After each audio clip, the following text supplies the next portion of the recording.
నమస్కారం RMK TV వార్తలకు స్వాగతం. నా పేరు సుమలత. న్యూస్ లో ముందుగా హెడ్లైన్స్.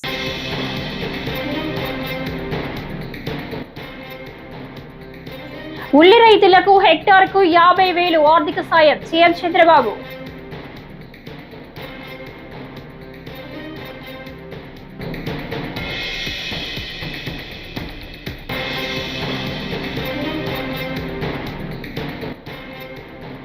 తిరుమల పరకామణిలో 112 రూపాయల కోట్ల చోరీ.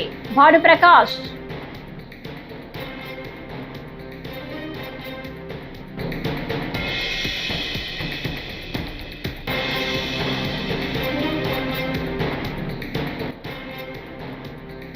నలభై వేల కోట్ల విద్యుత్ స్కామ్. ఏబీ వెంకటేశ్వరరావు.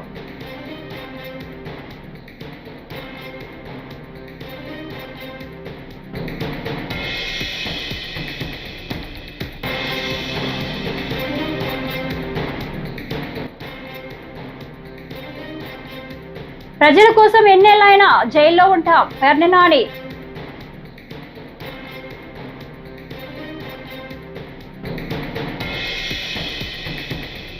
ఇక డీటెయిల్స్ ఇస్తే, షిప్పింగ్ సెక్టార్లో భారత్ ఎదుర్కొంటున్న నష్టాలకు కాంగ్రెస్ చేతకాని పాలనే కారణమని ప్రధాని నరేంద్ర మోడీ అన్నారు. శనివారం గుజరాత్ పర్యటనలో పీఎం ప్రసంగించారు. ఒకప్పుడు భారత్ ప్రపంచంలోని అతిపెద్ద నౌక తయారీ కేంద్రంగా ఉండేది. కానీ కాంగ్రెస్ విదేశీ నౌకలకు ప్రాధాన్యం ఇవ్వడంతో మనం 90% ట్రేడ్ కోసం ఆ షిప్స్ పైనే ఆధారపడి 6 లక్షల కోట్ల విదేశీ కంపెనీలకు చెల్లిస్తున్నాం. ఇది మన రక్షణ బడ్జెట్ కు సమానం అని మోదీ దుయ్యబట్టారు. लेकिन आजादी के बाद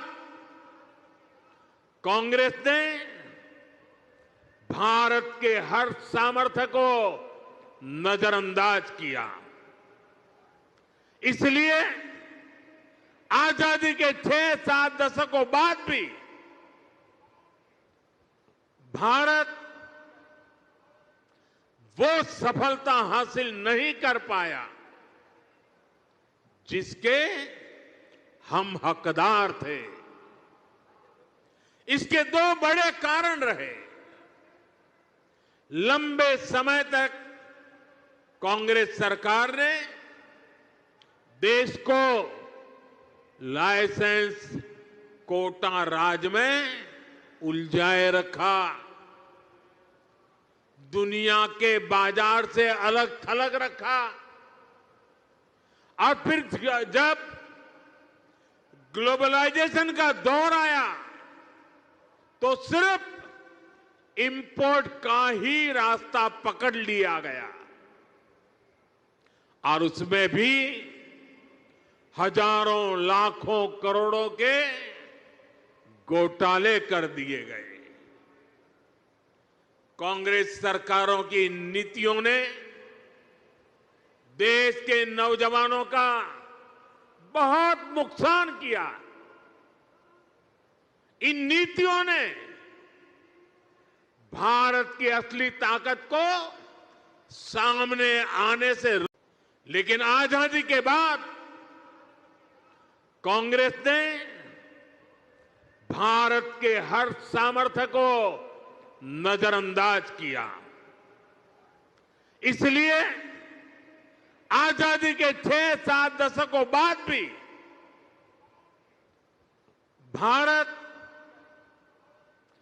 वो सफलता हासिल नहीं कर पाया जिसके हम हकदार थे। इसके 2 बड़े कारण रहे।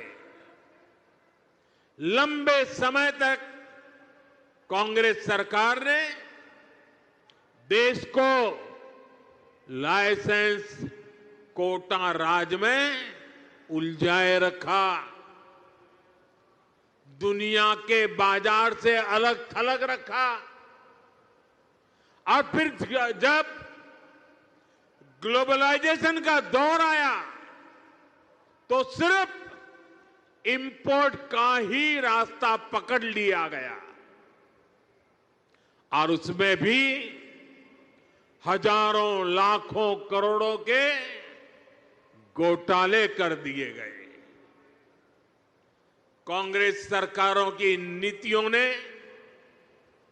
देश के नौजवानों का बहुत नुकसान किया। इन नीतियों ने भारत की असली ताकत को सामने आने से ఉల్లి సాగు చేసే ప్రతి రైతుకు హెక్టార్కు 50,000 చొప్పున ఆర్థిక సాయం అందించనున్నట్లు ఏపీ సీఎం చంద్రబాబు ప్రకటించారు. రైతుల శ్రేయస్సు కోసం ప్రభుత్వంపై ఆర్థిక భారం పడిన ఈ నిర్ణయం తీసుకున్నామని, గతంలో ఎన్నడూ లేని విధంగా ఈ సహాయం అందిస్తున్నామని సీఎం స్పష్టం చేశారు. ధరల పతనంతో నష్టపోతున్న రైతులను ఆదుకోవడం తమ బాధ్యత అని స్పష్టం చేశారు. పేదవాళ్లంతా ఆనినేస్తారు. ఆనినేస్తే 16 సార్లు వర్షం పడిపోయింది. వర్షం పడదని పంటేస్తే వర్షం విపరీతంగా పండి ఆ పంటతో నీళ్లన్నీ వచ్చేసి ఎక్కడికక్కడ పంట ఎక్కువ సమయం ఉండే పరిస్థితి లేకపోయింది. ఇప్పుడు ఏం చేయాలో తెలియకపోతే ఒక్కొక్క రైతుకు 1 హెక్టార్కి 50,000 రూపాయలు నష్టపరిహారం ఇస్తున్నానంటే పెట్టుబడి కోసం అది నా ప్రయత్నం అని చెప్పి కూడా నేను మీకు తెలియజేస్తున్నా. ఎప్పుడు ఇవ్వాల వరదొచ్చి పంట కొట్టుకోకపోతే కూడా 25,000 ఇచ్చేవాళ్ళం. అలాంటిది మొట్టమొదటిసారిగా చరిత్రలో ఆ రైతును ఆదుకోవడానికి హెక్టారుకి 50,000 ఇస్తున్నాం. అయినా కూడా వాళ్ళ కష్టాలు కొంతవరకు తీర్చగలుగుతున్నాం. ఇలాంటి సమస్యలన్నీ వస్తానే ఉంటాయి. సమస్య వచ్చినప్పుడు పారిపోకుండా, దిగులు పడకుండా ఆ సమస్య నుంచి మీరు ఆలోచించి రైట్ డెసిషన్ తీసుకొని ముందుకు పోవడం తప్ప వేరే మార్గం లేదు. కొంతమంది నేను చూస్తా ఉంటాను, సమస్య వచ్చింది కాబట్టి భయపడిపోయి అఘాయిత్యం చేసుకుంటారు. కొంతమంది చనిపోతారు, ఆత్మహత్యలు చేసుకుంటారు. ఒక పంట వేస్తాడు, పంట పోతుంది, పంట పోతే అప్పు కట్టాలి, దిక్కుదోచదు, ఇమీడియట్ గా ఆ నిమిషంలో ఆత్మహత్య చేసుకునే పరిస్థితికి వస్తారు. చావు పరిష్కార మార్గం కాదు, లేకపోతే అధైర్యపడడం పరిష్కార మార్గం కాదు, కుంగిపోవడం కూడా పరిష్కార మార్గం కాదు. ఎన్ని ప్రత్యామ్నాయాలు ఉన్నాయో అన్ని ఆలోచిస్తే సమస్య ఈ రోజు కాకపోతే రేపటికైనా పరిష్కారం అవుతుంది. అధిగమిస్తామని పేదవాళ్లంతా ఆనినేస్తారు. ఆనినేస్తే 16 సార్లు వర్షం పడిపోయింది. వర్షం పడదని పంటేస్తే వర్షం విపరీతంగా పండి ఆ పంటతో నీళ్లన్నీ వచ్చేసి ఎక్కడికక్కడ పంట ఎక్కువ సమయం ఉండే పరిస్థితి లేకపోయింది. ఇప్పుడు ఏం చేయాలో తెలియకపోతే ఒక్కొక్క రైతుకు 1 హెక్టార్కి 50,000 రూపాయలు నష్టపరిహారం ఇస్తున్నానంటే పెట్టుబడి కోసం అది నా ప్రయత్నం అని చెప్పి కూడా నేను మీకు తెలియజేస్తున్నా. ఎప్పుడు ఇవ్వాల వరదొచ్చి పంట కొట్టుకోకపోతే కూడా 25,000 ఇచ్చేవాళ్ళం. అలాంటిది మొట్టమొదటిసారిగా చరిత్రలో ఆ రైతును ఆదుకోవడానికి హెక్టారుకి 50,000 ఇస్తున్నాం. అయినా కూడా వాళ్ళ కష్టాలు కొంతవరకు తీర్చగలుగుతున్నాం. ఇలాంటి సమస్యలన్నీ వస్తానే ఉంటాయి. సమస్య వచ్చినప్పుడు పారిపోకుండా, దిగులు పడకుండా ఆ సమస్య నుంచి మీరు ఆలోచించి రైట్ డెసిషన్ తీసుకొని ముందుకు పోవడం తప్ప వేరే మార్గం లేదు. కొంతమంది నేను చూస్తా ఉంటాను, సమస్య వచ్చింది కాబట్టి భయపడిపోయి అఘాయిత్యం చేసుకుంటారు. కొంతమంది చనిపోతారు, ఆత్మహత్యలు చేసుకుంటారు.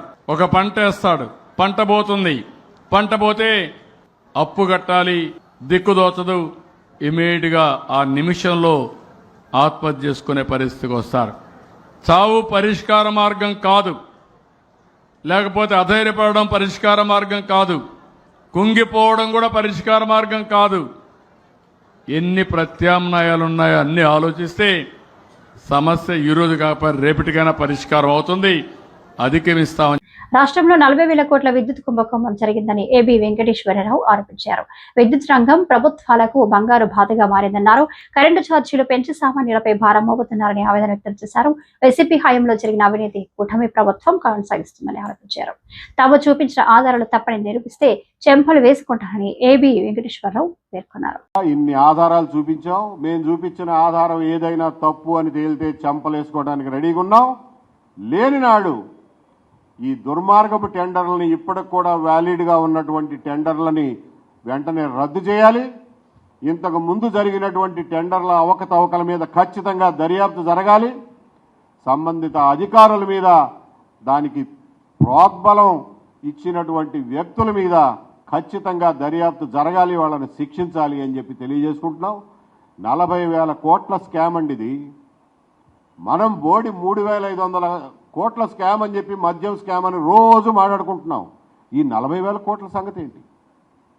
దీన్ని ఇలాగే కొనసాగనిస్తే ఎన్ని పదుల వేల కోట్లు అవుతుంది.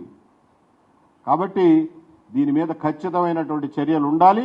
ఈ ప్రభుత్వం వెంటనే అమల్లో ఉన్నటువంటి టెండర్లను రద్దు చేసి పారదర్శకంగా కెపాసిటీ ఉన్న ప్రతి ఒక్కళ్ళకి, క్వాలిటీ ఇచ్చే ప్రతి ఒక్కళ్ళకి అవకాశం ఇస్తూ మళ్ళా టెండర్లు పిలవాలని చెప్పి, భవిష్యత్తులో కూడా ఇటువంటి తప్పులు పునరావృతం కాకుండా చర్యలు తీసుకోవాలని చెప్పి డిమాండ్ చేస్తూ ఈ పత్రికా సమావేశాన్ని ముగిస్తున్నాను. ఇన్ని ఆధారాలు చూపించాం. మేము చూపించిన ఆధారం ఏదైనా తప్పు అని తేలితే చంపలేసుకోవడానికి రెడీగా ఉన్నాం. లేని నాడు ఈ దుర్మార్గపు టెండర్లని ఇప్పటికి కూడా వ్యాలిడ్గా ఉన్నటువంటి టెండర్లని వెంటనే రద్దు చేయాలి. ఇంతకు ముందు జరిగినటువంటి టెండర్ల అవకతవకల మీద ఖచ్చితంగా దర్యాప్తు జరగాలి. సంబంధిత అధికారుల మీద, దానికి ప్రోద్బలం ఇచ్చినటువంటి వ్యక్తుల మీద ఖచ్చితంగా దర్యాప్తు జరగాలి, వాళ్ళని శిక్షించాలి అని చెప్పి తెలియజేసుకుంటున్నాం. 40,000 కోట్ల స్కామ్ అండి ఇది. మనం బోడి 3,500 కోట్ల స్కామ్ అని చెప్పి మద్యం స్కామ్ అని రోజు మాట్లాడుకుంటున్నాం. ఈ 40,000 కోట్ల సంగతి ఏంటి? దీన్ని ఇలాగే కొనసాగనిస్తే ఎన్ని 10,000 కోట్లు అవుతుంది. కాబట్టి దీని మీద ఖచ్చితమైనటువంటి చర్యలు ఉండాలి. ఈ ప్రభుత్వం వెంటనే అమల్లో ఉన్నటువంటి టెండర్లను రద్దు చేసి పారదర్శకంగా కెపాసిటీ ఉన్న ప్రతి ఒక్కళ్ళకి, క్వాలిటీ ఇచ్చే ప్రతి ఒక్కళ్ళకి అవకాశం ఇస్తూ మళ్ళా టెండర్లు పిలవాలని చెప్పి, భవిష్యత్తులో కూడా ఇటువంటి తప్పులు పునరావృతం కాకుండా చర్యలు తీసుకోవాలని చెప్పి డిమాండ్ చేస్తూ ఈ పత్రికా సమావేశాన్ని ముగిస్తున్నాను. ప్రజల కోసం ఎన్నాళ్ళైనా జైల్లో ఉంటామని వైసీపీ నేత మాజీ మంత్రి పేర్ని నాని తెలిపారు. నిన్న చెరో మచిలీపట్నం మెడికల్ కాలేజ్ సందర్భంగా ఆందోళన చేపట్టడంతో నానితో పాటు వైసీపీకి చెందిన 400 మందిపై పోలీసులు కేసు నమోదు చేశారు. దీనిపై ఆయన స్పందిస్తూ రాష్ట్రంలో తొలిసారిగా 400 మందికి బెయిల్ రాకుండా కేసులు నమోదు చేశారన్నారు. ప్రతిపక్షంగా ప్రజాహితం కోసం పనిచేస్తున్నప్పుడు ఇలాంటివి తప్పదని, ప్రజల కోసం ఎన్నిసార్లైనా జైలుకు వెళ్తామని అన్నారు. పేదల సౌకర్యం కోసం, ఒక గొప్ప అవకాశం కోసం, పాడు చేసేటువంటి ప్రభుత్వాన్ని నిరసన తెలియజేయడం కోసం శాంతియుతంగా మేము ప్రోగ్రాం పెట్టాము, అప్లికేషన్ పెట్టాము. మేము ఇవ్వను అన్నారు, రిజెక్ట్ చేశారు, మైక్ పెట్టారు. మీరు వస్తే కనుక లోపలేస్తాం అది ఇది అని చెప్పని. ప్రతిపక్షంగా మా నిరసన మేము తెలియజేయాలి, ప్రజాహితం కోసం పనిచేయాలి కాబట్టి మేము పనిచేస్తున్నాం. కొత్త ఎస్పీ గారు వచ్చారు. 400 కేసులు, 400 మంది మీద రాష్ట్రంలో మొట్టమొదటిసారిగా ఒక ప్రతిపక్షం చేసినటువంటి ఒక నిరసన కార్యక్రమంలో 400 మంది మీద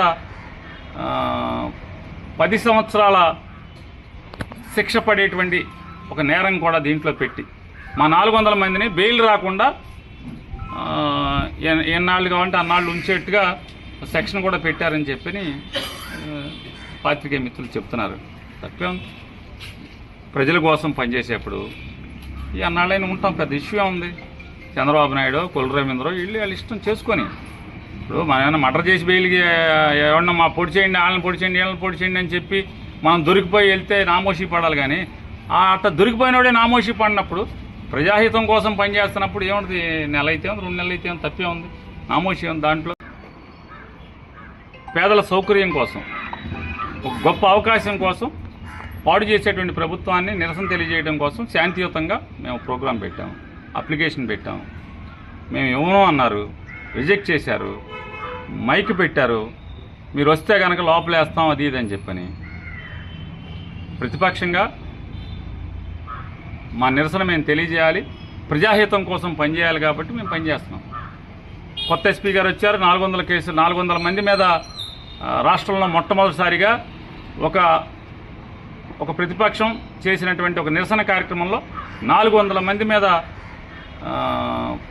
10 సంవత్సరాల శిక్ష పడేటువంటి ఒక నేరం కూడా దీంట్లో పెట్టి మా 400 మందిని బెయిల్ రాకుండా ఎన్నాళ్ళు కావాలంటే అన్నాళ్ళు ఉంచేట్టుగా సెక్షన్ కూడా పెట్టారని చెప్పని పాత్రికేయ మిత్రులు చెప్తున్నారు. తప్పే ఉంది. ప్రజల కోసం పనిచేసేప్పుడు ఈ అన్నాళ్ళైనా ఉంటాం, పెద్ద ఇష్యూ ఉంది. చంద్రబాబు నాయుడు, కొల్లు రవీంద్ర వీళ్ళు వాళ్ళ ఇష్టం చేసుకొని, ఇప్పుడు మనం ఏమైనా మర్డర్ చేసి బెయిల్కి ఎవరన్నా మా పొడి చేయండి, వాళ్ళని పొడి చేయండి, వీళ్ళని పొడి చేయండి అని చెప్పి మనం దొరికిపోయి వెళ్తే నామోషి పడాలి. కానీ అట్లా దొరికిపోయినోడే నామోషి పడినప్పుడు, ప్రజాహితం కోసం పనిచేస్తున్నప్పుడు ఏముంటుంది? నెల అయితే ఉంది, 2 నెలలు అయితే ఉంది, తప్పే ఉంది, నామోషి ఉంది. దాంట్లో గత ప్రభుత్వ హయాంలో తిరుమలలోని పరకామణిలో దాదాపు 112 కోట్ల చోరీ జరిగిందని టీటీడీ బోర్డు సభ్యుడు భానుప్రకాష్ రెడ్డి ఆరోపించారు. పరకామణి అవకతవకలపై చెట్టు కింద పంచాయతీ చేసినట్లు నాటి పెద్దలు లోక్ అదాలత్లో రాజీ కుదుర్చుకున్నారని తెలిపారు. ఎవరిని తప్పించడానికి, ఎవరిని మెప్పించడానికి అధికారులు రాజీకి వెళ్లారని నిలదీశారు. ఇదే సమయంలో స్వామివారి పేరుతో 40 కోట్ల ఆస్తులు రాయించుకున్నారని భానుప్రకాష్ రెడ్డి చెప్పారు. వెంకటేశ్వర స్వామి పరకామణికే గత ప్రభుత్వంలో ఆపదొచ్చింది మిత్రులారా. హైకోర్ట్ ఆఫ్ ఆంధ్రప్రదేశ్ ఈ పరకామణి కేసులో లోక్ అదాలత్లో కాంప్రమైజ్ చేసినటువంటి విధానాన్ని తప్పుబడుతూ దాన్ని రద్దు చేస్తూ ఈ కేసుని సిబిసిఐడికి అప్పగించడం జరిగింది. మిత్రులారా, పరకామణిలో జరిగినటువంటి అవకతవకలు ఆ రోజు దాదాపు 100 కోట్ల రూపాయలు పరకామణిలో దొంగతనం జరిగింది. చెట్టు కింద పంచాయతీ చేసినట్టు అప్పుడుంటే పెద్దలు దాన్ని లోక్ అదాలత్లో కాంప్రమైజ్ చేసి స్వామివారి పేరుతో దాదాపు 40 కోట్ల రూపాయలు విలువ చేసే ఆస్తులు రాయించుకున్నారు. మిత్రులారా, అసలు నేను అడుగుతున్నా, చెట్టు కింద పంచాయతీ చేసుకునే అధికారం మీకు ఎవరిచ్చారు? వెంకటేశ్వర స్వామి ఆలయంలో చోరీ జరిగితే ఎవరిని తప్పించడానికి, ఎవరిని మెప్పించడానికి అప్పుడు నుండి అధికారులు రాజీకి వెళ్ళారు. టీటీడీ విజిలెన్స్ నివేదిక ఇది. మాకు పోలీస్ అధికారుల నుంచి వచ్చిన ఒత్తిడి కారణంగా మేము ఈ కేసుని లోక్ అదాలత్లో రాజీ చేసుకున్నాము. ఎవరు ఆ పోలీస్ అధికారి? వెంకటేశ్వర స్వామి మీద ఒత్తిడి తెచ్చేంత గొప్ప పోలీస్ అధికారి ఎవరు? సిబిసిఐడికి ఈ కేసును అప్పగిస్తూ వచ్చే నెల 13/10/2025 నాటికి ఈ వివరాలన్నీ సీల్డ్ కవర్లో ఇవ్వాలని చెప్పి హైకోర్టు ఇన్స్ట్రక్షన్స్ ఇవ్వడం జరిగింది. బోర్డులో ఏదైనా దీని మీద నిర్ణయాలు తీసుకుంటే మొత్తం సీజ్ చేయమని చెప్పింది. వెంకటేశ్వర స్వామి పరకామణికే గత ప్రభుత్వంలో ఆపదొచ్చింది. మిత్రులారా, హైకోర్ట్ ఆఫ్ ఆంధ్రప్రదేశ్ ఈ పరకామణి కేసులో లోక్ అదాలత్లో కాంప్రమైజ్ చేసినటువంటి విధానాన్ని తప్పుబడుతూ దాన్ని రద్దు చేస్తూ ఈ కేసుని సిబిసిఐడికి అప్పగించడం జరిగింది. మిత్రులారా, పరకామణిలో జరిగినటువంటి అవకతవకలు ఆ రోజు దాదాపు 100 కోట్ల రూపాయలు పరకామణిలో దొంగతనం జరిగింది. చెట్టు కింద పంచాయతీ చేసినట్టు అప్పుడుంటే పెద్దలు దాన్ని లోక్ అదాలత్లో కాంప్రమైజ్ చేసి స్వామివారి పేరుతో దాదాపు 40 కోట్ల రూపాయలు విలువ చేసే ఆస్తులు రాయించుకున్నారు. మిత్రులారా, అసలు నేను అడుగుతున్నా, చెట్టు కింద పంచాయతీ చేసుకునే అధికారం మీకు ఎవరిచ్చారు? వెంకటేశ్వర స్వామి ఆలయంలో చోరీ జరిగితే ఎవరిని తప్పించడానికి, ఎవరిని మెప్పించడానికి అప్పుడు నుండి అధికారులు రాజీకి వెళ్ళారు. టీటీడీ విజిలెన్స్ నివేదిక ఇది. మాకు పోలీస్ అధికారుల నుంచి వచ్చిన ఒత్తిడి కారణంగా మేము ఈ కేసుని లోక్ అదాలత్లో రాజీ చేసుకున్నాము. ఎవరు ఆ పోలీస్ అధికారి? వెంకటేశ్వర స్వామి మీద ఒత్తిడి తెచ్చేంత గొప్ప పోలీస్ అధికారి ఎవరు? సిబిసిఐడికి ఈ కేసును అప్పగిస్తూ వచ్చే నెల 13/10/2025 నాటికి ఈ వివరాలన్నీ సీల్డ్ కవర్లో ఇవ్వాలని చెప్పి హైకోర్టు ఇన్స్ట్రక్షన్స్ ఇవ్వడం జరిగింది. బోర్డులో ఏదైనా దీని మీద నిర్ణయాలు తీసుకుంటే మొత్తం సీజ్ చేయమని చెప్పింది. హైదరాబాద్ కొత్తపేటలో సినీ నటి నిధి అగర్వాల్ సందడి చేశారు. ఓ షాపింగ్ మాల్ ప్రారంభోత్సవంలో ఆమె పాల్గొన్నారు. ఆమెను చూసేందుకు అభిమానులు భారీగా తరలివచ్చారు.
నెక్స్ట్ ఫిల్మ్ రాజా సాబ్ ఉంది సార్, వస్తుంది సూన్.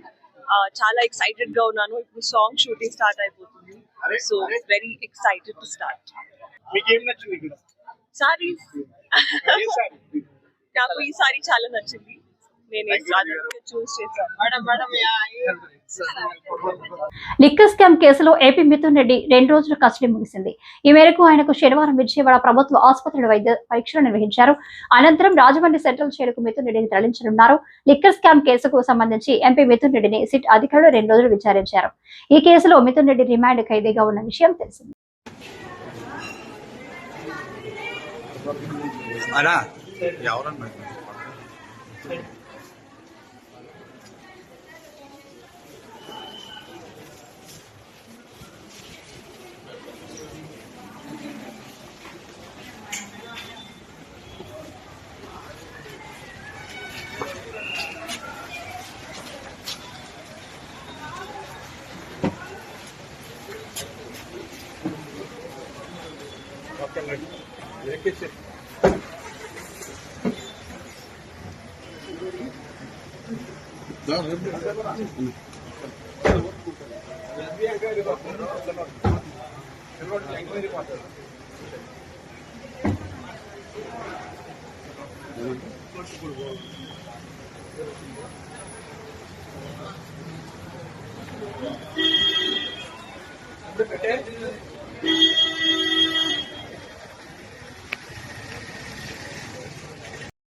రాజస్థాన్ లోని జోధ్పూర్ లో ఉక్రెయిన్ కు చెందిన 72 ఏళ్ల స్టానిస్లావ్ 27 ఏళ్ల అన్హేలీనా హిందూ వేద సంప్రదాయాల ప్రకారం రాజరిక వివాహం చేసుకున్నారు. భారతీయ సంస్కృతిని ఇష్టపడి 3-4 సంవత్సరాల సజీవనం తర్వాత ఈ జంట తమ వివాహానికి జోధ్పూర్ ను ఎంచుకున్నారు.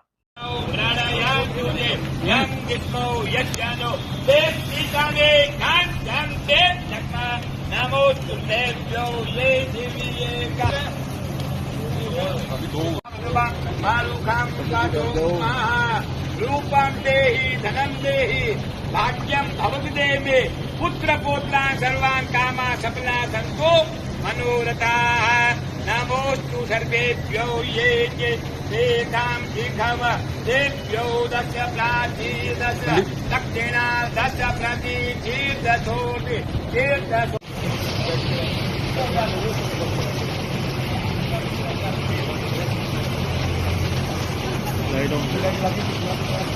एयर वेयर कितनी पीछे करने वाला देख लीजिए पंडित जी, एयर वेयर तो पीछे वजह साइड कर लिया लो। एक मिनट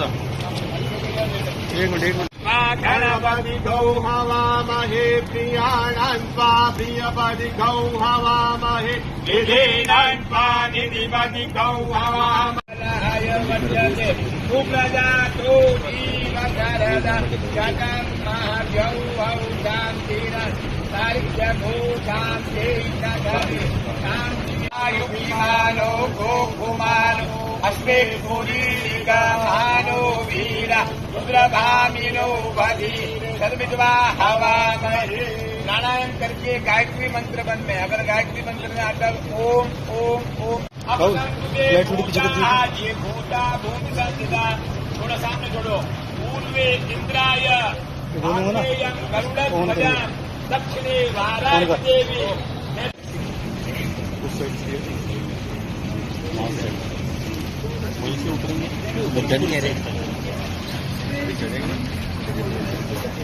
उस साइड